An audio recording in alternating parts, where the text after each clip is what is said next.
5화 2천만 원. 눈을 떴다. 도겸은 천장을 봤다. 햇빛이 블라인드 사이로 들어와 천장의 줄무늬를 그리고 있었다. 아침이었다. 몇 시인지는 몰랐다. 자다가 한번 깼다가 다시 잔 기억이 있었다. 언제였는지는 가물가물했다. 몸을 살폈다. 열은 내려 있었다. 발은 차지 않았다. 어깨 뒤는 평소 감각으로 돌아와 있었다. 그분이 거기 있다는 것만 희미하게 느껴졌다. 어제 같은 무게는 없었다. 도겸은 조금 놀랐다. 지난번에는 사흘을 알았다. 한 번 스친 원원 때문이었다. 어제 본 것은 그것과 비교할 수 없는 무게였다. 할머니마저 사흘을 알았다고 공책에 썼었다. 그런데 도겸은 한숨 자고 나아 있었다. 어깨 뒤가 아주 미약하게 움직였다. 그분이 뭔가 말하려는 건 아니었다. 그냥 옆에 있다는 신호였다. 도겸은 속으로 이 회복이 그분 덕인지 아니면 자기 몸이 조금씩 익어가는 것인지 생각했다. 아마 둘 다일 거였다. 도겸은 천천히 몸을 일으켰다. 배가 고팠다. 휴대폰이 머리맡에 엎어져 있었다. 화면을 깨우자 알림이 주르륵 떴다. 문자 3통과 부재중 전화 2통이었다. 도겸의 손이 멈췄다. 어제 준혁은 이거 현상금 걸려 있다까지 말하고 전화를 끊었었다. 그 다음에 어떻게 됐는지 모른 채로 잤다. 문자를 열었다. 도겸아, 지금 잠들었으면 깨지 마라. 내일 일어나서 읽어라. 어제 그건 현상금 2천만 원이다. 이거 사건이 워낙 컸다. 경찰청에서 올 초에 걸었다. 내도 조회해서 놀랐다. 제보자 심해 한 달 걸린다. 네 이름이랑 통화 녹취로 진행한다. 익명, 처리 신청했다. 근데 이게 완전 보장은 아니다. 이따 깨면 전화 한번 줘라. 도겸은 그 3통을 오래 봤다. 2천만 원이라는 글자가 화면에서 움직이지 않았다. 한 번 더 읽었다. 2천만 원. 도겸이 지금까지 자기 이름으로 받아본 돈은 편의점 야간과 대학교 조교와 학원 보조 강사까지 다 합쳐도 500만 원이 될까 말까였다. 도겸은 자기가 웃지 않는 게 이상했다. 보통의 26이면 소리를 질렀을 금액이었다.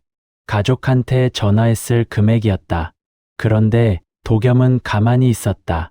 손도 떨리지 않았다. 심장이 어제처럼 뛰지도 않았다. 어제의 기억 때문이었다. 반팔 티셔츠와 맨발과 목에 검붉은 자국. 살았더라면 그 돈은 그 여자의 몫이었어야 했다. 도겸이 받는 건 그 여자의 하늘 대신 세어낸 값 같았다.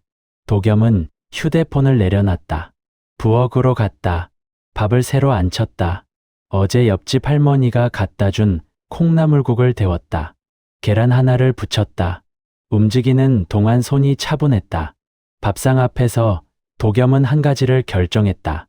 잠시 후 합격 문자를 다시 열었다.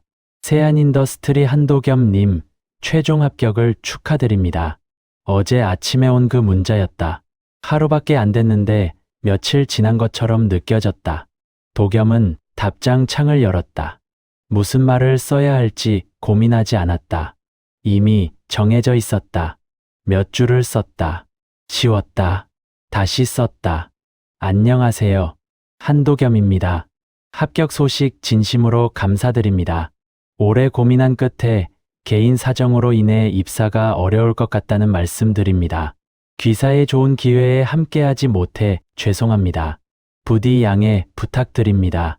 5줄이었다.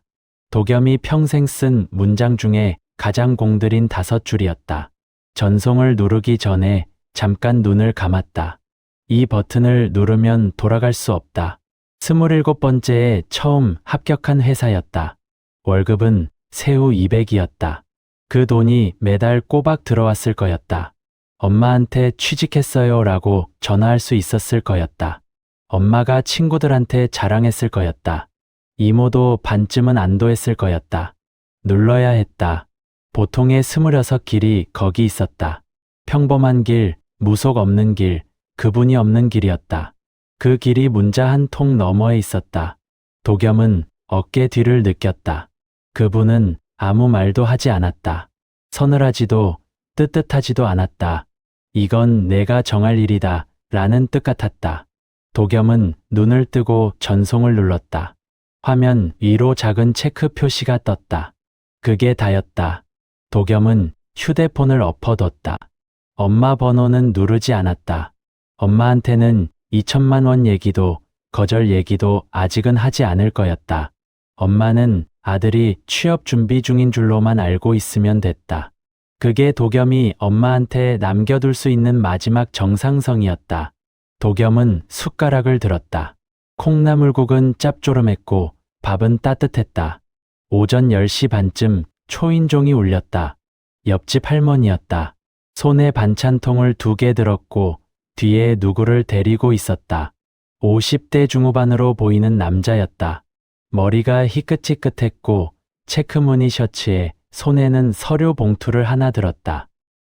총각, 바쁜 거 아니지? 할머니가 먼저 말했다. 도겸은 문을 열었다. 아니에요. 얘가 내 경로당 친구 손님이야. 친구가 보내서 왔대. 나는 모르는 사람인데 얘기 들어보니까 총각한테 어울리는 일 같더라고. 할머니는 반찬통을 도겸에게 건네고는 남자의 등을 툭 밀었다. 총각, 나는 갈 테니까 얘 얘기 한번 들어봐 줘. 내가 경로당 다시 갈 때쯤 와서 보고 갈게. 할머니는 그렇게 손님을 떠넘기고 갔다. 몇 번 반복되면 할머니 루트가 하나의 시스템이 될 것 같았다. 남자는 문 앞에서 어색하게 서 있었다. 저 들어가도 됩니까? 네, 들어오세요. 남자는 식탁 앞에 앉았다. 서류 봉투를 조심스럽게 앞에 놓았다. 봉투 모서리가 달아 있었다. 오래 만지작거린 흔적이었다. 이런데 처음 와봐서. 편하게 말씀하세요. 총각이 많이 졌네. 도겸은 물 한 잔을 내줬다. 남자는 잔을 2손으로 감싸 잡았다. 손가락이 굵었고 손등에 오래된 흉터가 몇 개 있었다. 건설 쪽 일을 오래 한 손 같았다. 선친께서 시골에 묻히셨어. 30년 됐는데 거기가 이번에 재개발이 돼 산 전체를 밀고 도로가 생긴다네. 그래서 이장을 해야 해. 다음 주 수요일에. 어디로 모실 계획이세요? 추모공원으로. 납골당은 아니고 다시 매장할 수 있는 쪽으로. 아버지가 땅에 묻히시는 걸 바라셨거든. 네. 남자는 잠시 말을 멈추고 물을 한 모금 마셨다. 물을 마시는 방식이 조심스러웠다. 말하기 어려운 걸 말하려 할 때 사람이 취하는 자세였다. 그런데 말야. 네, 열흘 전부터 꿈을 꿔. 도겸은 고개를 살짝 기울였다. 아버지가 나오셔. 아버지는 돌아가실 때 83이셨는데 꿈에는 그때 모습 그대로야. 옷도 그대로고. 근데 남자가 손가락을 자기 입가에 댔다. 뭐라고 말씀을 하시는데 안 들려. 입은 움직이는데 그냥 안 들려. 말을 흘리시는 것도 아니고 분명히 뭔가 중요한 걸 말씀하시는데 꿈을 매일 꾸세요. 매일은 아니고 사흘에 한 번 정도. 똑같아. 내용이. 자리도 똑같고. 자리요. 선산. 아버지 묘 옆에. 거기서 아버지가 나를 불러. 도겸은 쌀주머니를 꺼냈다. 한번 봐도 될까요? 아, 네. 그래서 온 거니까요. 도겸은 한 줌을 쥐어 흩뿌렸다. 쌀알이 튀어 식탁 위에 퍼졌다. 내려다봤다. 이번에는 밀려들어 오지 않았다. 그분이 조용히 실어주는 방식이었다. 뜻이 천천히 풀렸다. 도겸의 눈이 쌀알을 하나씩 짚어갔다. 한 분이 아니었다. 쌀은 2덩어리로 뭉쳐 있었다. 하나는 가운데에 크게, 다른 하나는 그 옆에 작게 모여 있었다. 작은 쪽은 가운데 쪽으로 약간 기울어 있었다. 오래, 외롭게 기대어 있는 자세였다. 도겸은 입을 열었다. 선생님, 선산에 아버님만 계신 게 아니에요. 응? 아버님 묘 옆에 이름 없는 묘 하나가 더 있어요. 작은 봉분이에요. 비석도 없고 한참 세월이 지나서 지금은 거의 땅이랑 구분도 잘 안 될 겁니다. 남자는 말을 못했다. 물잔을 잡은 손이 떨리기 시작했다. 물이 잔 안에서 작게 흔들렸다. 있어. 하나 있었어. 아세요? 알아. 어릴 때 아버지가 한번 데리고 가신 적 있어. 저기가 큰아버지 자리다. 라고만 하셨어. 근데 족보에 그런 분은 없어. 아버지 위로는 형제가 없어. 외아들이셨어. 족보에 없는 큰아버지. 나도 그때는 어렸어. 국민학교 저학년. 무슨 뜻인지 몰랐어. 나중에야 눈치챘지. 할아버지가 혼외로 둔 아이가 있었다는 거. 아주 어릴 때 죽었대. 족보에 못 올리니까 그냥 선산 귀퉁이에 묻었다더라고. 집안에서는 그 얘기를 아무도 안 해. 남자는 숨을 길게 내쉬었다. 30년 묵은 숨 같았다. 도겸은 쌀알을 다시 봤다. 작은 덩어리가 큰 덩어리에 기대어 있는 그림이 선명했다. 그게 오래 그렇게 있었다는 것도 보였다. 30년 동안 혼자서 옆에 있는 아버지에게만 기대고 있던 그림이었다. 아버지가 하시려던 말씀은 도겸이 천천히 말했다. 이장할 때 그분도 같이 모시라는 거예요. 아버님 혼자 옮기면 그 옆분은 혼자 남으세요. 거기가 도로가 되면 무덤 흔적도 사라져요. 아버님이 평생 그 얘기를 못 꺼내셨어요. 집안일이니까. 그런데 돌아가시고 나서 본인이 이장하는 김에 그분도 같이 옮기시려고 해요. 그게 아버님이 남긴 마지막 바람이에요. 자식들이 잘 되길 바라는 마음. 남자는 한참을 말이 없었다. 눈물이 맺혔다가 눈꺼풀 안으로 도로 들어갔다. 울진 않았다. 대신 한번 크게 숨을 들이마시고 내쉬었다. 같이 모시면 되나? 남자가 겨우 말했다. 비석에 이름을 한 줄 더 새기세요. 도겸이 말했다. 이름 모르시면 그냥 가족 일동 모심 정도도 괜찮아요. 그분은 이름보다 가치 있는 걸 더 원하시는 것 같아요. 집안에는 뭐라고 말해야 하나? 그건 선생님이 정하실 일이에요. 저는 아버님 뜻만 전해드렸어요. 남자는 고개를 숙였다. 고마워. 남자는 서류 봉투에서 흰 봉투를 꺼냈다. 식탁 위에 놓았다. 이장 비용으로 준비한 거에서 좀 뺐어. 얼마 안 되지만. 감사합니다. 도겸은 받았다. 두께를 보지 않았다. 보지 않는 게 이 손님에게 예의 같았다. 혹시 수요일에 이장할 때 와 주실 수 있을까? 도겸은 잠깐 고민했다. 선산이 시골이라고 했다. 차로 몇 시간은 걸릴 거였다.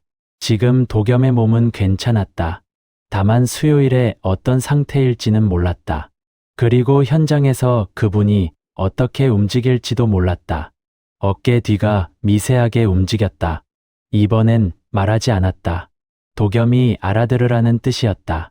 가라는 건지 가지 말라는 건지 정확하진 않았다. 다만 결정을 도겸에게 맡겼다. 수요일은 한번 일정 보고 말씀드려도 될까요? 아, 그럼 연락처 주고 갈게. 남자는 명함을 한 장 놓고 갔다. 작은 건설 업체 소장이었다. 문이 닫혔다. 도겸은 식탁 앞에 혼자 앉아 있었다. 쌀알은 아직 그대로였다. 큰 쪽과 작은 쪽이 큰 쪽에 기대어 있는 두 덩어리였다. 도겸은 손가락으로 작은 쪽을 살살 만졌다. 쌀은 그냥 쌀이었다. 그래도 그 쌀이 오래 혼자였다는 느낌은 남았다.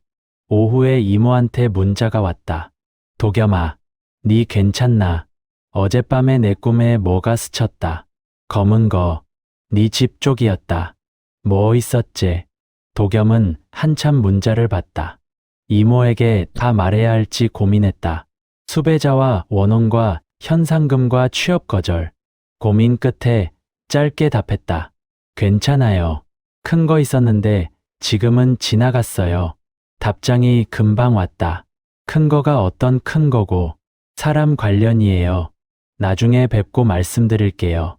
이모는 한참 답이 없었다.